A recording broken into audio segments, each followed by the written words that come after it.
boobaa peut-être ponk par ponk aussi nañ ko mën a àddu daal di ko yaatal ba mu leer. ayca le grand juriste mobilisation bi nga xam ne moo amoon ci Milan. waaw loolu déjà constat bu njëkk bi mooy mbooloo bi ñëw wuyu si parce que woote jafewul de jafewul woote lu jafe mooy woote ba pare fi nga wootee muy 5000 places mu fees ba mu am place yoo xamante ni si stade bi sax compté wuñ ko parce que stade dafay am ci gradin yi dafay am foo xamante ni dañu naan place 1 ba 5000 mais ci suuf loolu kenn du ko prévoir ci place parce que du pour ay rencontre yooyu mais des fois lu ñu siy jublu mooy yenn activités yi sportives li ci ëpp donc su demee ba mu nekk plein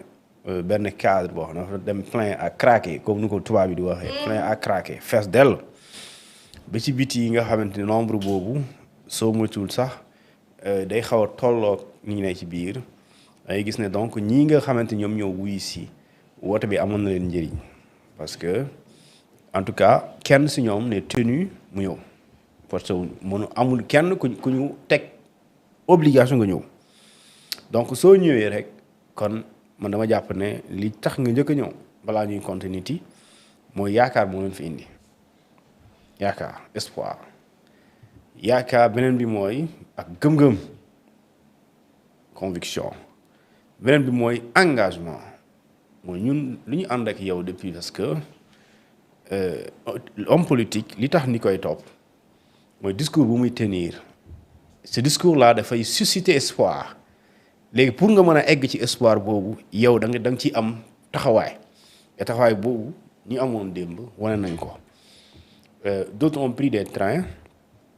d'autres jël li ñu tuddee avion pour dem fekkee daje boobu ñenn ñi jël oto ñu dëkk Milan donc ñooñu ñoo ba leen dajalee ils sont tous des Sénégalais donc ñoom li leen intéressé mooy ëllëgu Sénégal jamono jii destin bi ñu ngi ko jox ci loxo Bassirou Diomaye Faye ak Ousmane Sonko.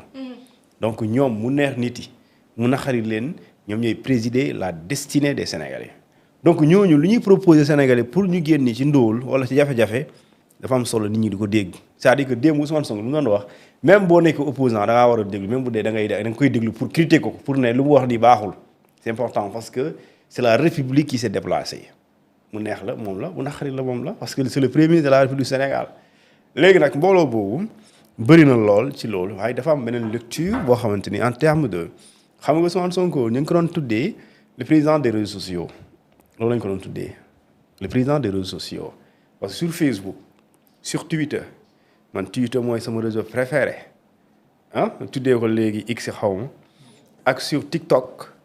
sur waaw yooyu YouTube d'ailleurs moo taxoon ñu tuddee ko président des réseaux sociaux léegi bu ñu ko tuddee président des réseaux sociaux sur ces réseaux sociaux là mu nekk une plateforme un réseau mu nekk un Sénégal numérique Ousmane Sonko était plus célèbre dans ça su ñuy waxtaanee même bu deful meeting wala mu deful déclaration soo tegee sujet wala nga def miniature pour parler de lui rek tu as le nombre de vues bi nga bëgg wala les gens te suivent léegi nag yooyu président des réseaux sociaux yi boobu nga doon tuddee dafa dem ba ñu ci exporté ko def ko lu ñu tuddee mu nekkatul numérique am yóbbu ko def ko physique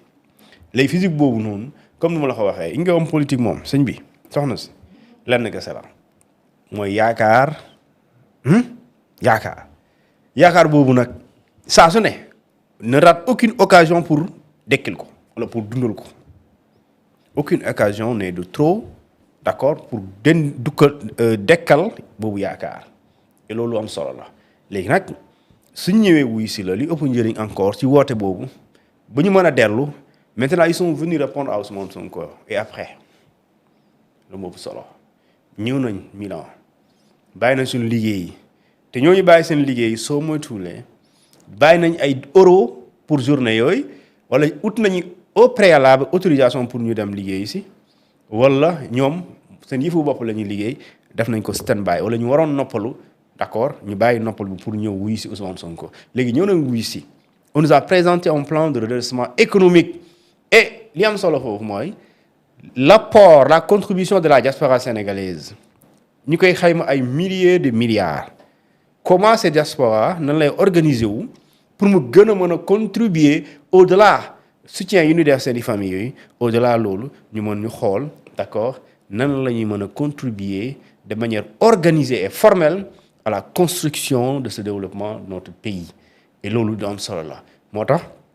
ñi nga xam ñoom ñoo les Sénégalais de la diaspora cette 15e région dañuy jouer un rôle bien important beneen bi mooy le choix de Milan c'est pas un choix pour moi en termes de réflexion boo xamee la cartographie de la diaspora sénégalaise da ngay xam ne l'Italie est le 2e pays en termes d'accueil ci réew ci àdduna bi yëpp sénégalais yi ñu ngi gën a bëree Europe maanaam ci bu dee ci Europe continent européen 2e ville bi ba 2e plutôt réew mi mooy Italie le premier c'est la France et la 3e c'est l'Espagne léegi même bu dee ci àdduna bi yëpp la France mooy 1 Espagne mooy 2 et plutôt Italie mooy 2 Espagne mooy 3 léegi nag soo xoolee maintenant puisque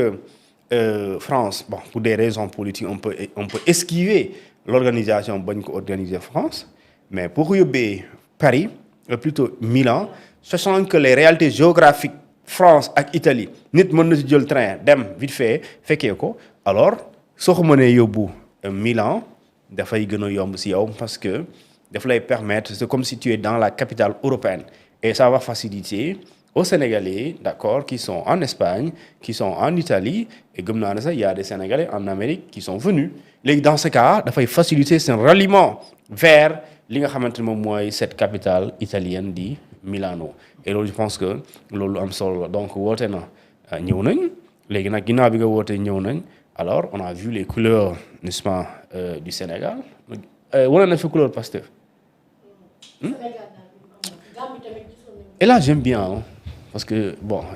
am na ku laaj ne xanaa dañuy meeting waaye gisuma ci couleur Pastef mi ngi nii de ay vert jaune rouge daal ay blanc. toutes les rencontres de Pastef. lii dafa am solo la République au-dessus. République bu Sénégal au-dessus. parce que moi je préfère la République que le parti. et je pense que c'est important dans le message maintenant au niveau international nag lecture la mooy ñi nga xamante ñoo nekk les investisseurs ou les pays partenaires ou les institutions partenaires du Sénégal alors la lecture qu'ils doivent faire mooy d'accord il y a une grande partie parce que askan moom ñaar la surtout boo faloo il y a la minorité il y a la majorité donc la majorité mën nañu jàpp ne elle est encore jusqu'à présent parce que politique loolu la un investisseur bu ñëwee ci réew day xool d'abord est-ce que waa réew mi ñu jiite est-ce que nangul nañ leen ba pare mooy légitimité loolu mooy la légitimité populaire ou politique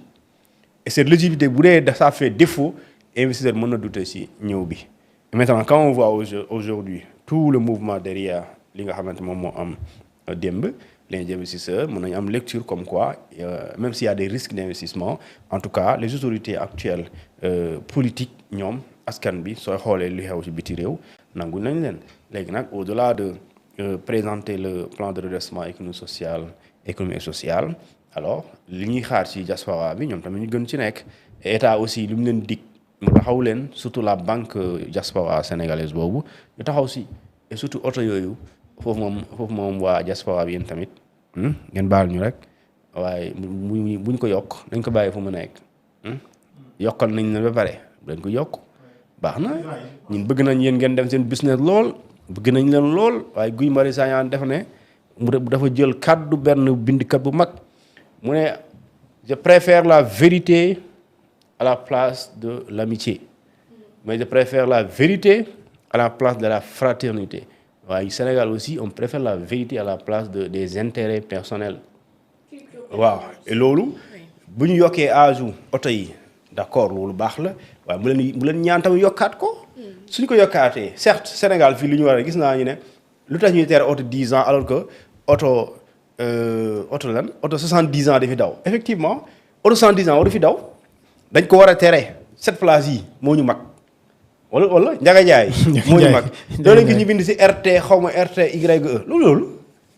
kan moo xam lu RTYE loolu ay organisation transporteur d'accord ñoom ñoo ko moom mais yooyu màgg na mais dañ ko renouveler léegi nag renouveler ko aussi ne doit pas d'accord le fait que ñu bàyyi muy daw warul daw état moo ko war a régler léegi aussi waruñu am tijji rek oto yi màgget fa lay ñëw daf ñuy polluer d'accord daf ñuy polluer adduna bi léegi dépassé na fu ñuy encombrer benn ville d'accord su boobaa nag bu ñu tijjee day tax ndaag am bu yomb kii am 1 million sax nga am oto waaw léegi boo amee 1 million am oto aussi oto yi buy dawee ci mbedd mi tali bi nañu xalaat lu ñuy nooy. voilà. danoo war a dawal lu bon rek nga indi ko fi wax ma la fa bon waaye oto bu daw 52 ans nga indi ko fi. bu jeexal dem ba jeexal yenn indil ñu lu koy doy. loolu la. na yemale rek. waaw ñu équilibré waaw ku ne gis sa bopp du dëgg. voilà sant bi dafa war a dawal si oto yi. waaw. embouteillage bi fii Bamba patience boobu du ko mën. boo dem Gambie seeti soxna. s'il vous plaît wax ñu ñëwaat Sénégal. soo bañee loolu nga indi ko ci kër gi. nga indi ko fii waxtaan si kii waay. ñi ay demi célibataire lañ. sama immeuble am na benn appartement bu baax pour marier. marier la ngay jël. est-ce que duñ ko wax Abdou Khadir. Abdou Khadir nañu. man ni fa laa bëgg a dugg. moom tamit demam gi metti na de jàppante gi muy jàppante. day dem fi kenn. waaw des fois de mu sàcc mu ñu taral des fois mooy fii ñuy xaar titre rek. ndax mu war a yeewu. non demi célibataire yi.